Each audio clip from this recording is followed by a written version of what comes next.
அவருடைய முயற்சியெல்லாம் வீணாய்த்தான் போகுமே ஒழிய நிச்சயமாக அவர் பாஸ்மார்க் வாங்க வேண்டும் என்று சொன்னால் எடப்பாடியார் தலைமையில் உள்ள புரட்சித்தில் எம்ஜிஆர் ஆரம்பித்த புரட்சித்தில் அம்மா வழிநடத்திய எடப்பாடியார் வழிநடத்திக் கொண்டிருக்கின்ற அண்ணா திராவிட முன்னேற்ற கழகத்தோடு கூட்டணி வைத்தால் ஒழிய விஜயனுடைய அரசியல் இந்த தேர்தலோடு திமுக முடித்துவிடும்.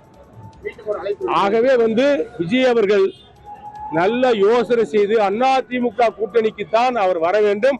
அவர் திமுகவை முழுமையாக எதிர்ப்பது உண்மையாக இருந்தால், திமுக ஆட்சியை தூக்கி எறிவேன் என்று அவர் சொல்வது உண்மையாக இருந்தால், திராவிட முன்னேற்ற கழகத்துடைய ஆட்சியை தமிழக அரசியலிருந்து விரட்டுவேன் அகற்றுவேன் என்று சொல்வது உண்மையாக இருந்தால் அவர் அண்ணா திமுகவுடைய கூட்டணியைத்தான் நாடி வர வேண்டும்.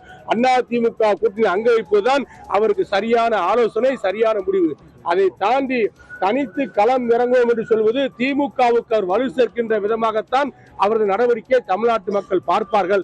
அந்த நேரத்தில் மக்கள் எடுக்கின்ற முடிவு திமுகவுக்கு மாற்றாக அண்ணா திமுகவை தான் தேர்ந்தெடுப்பார்கள்.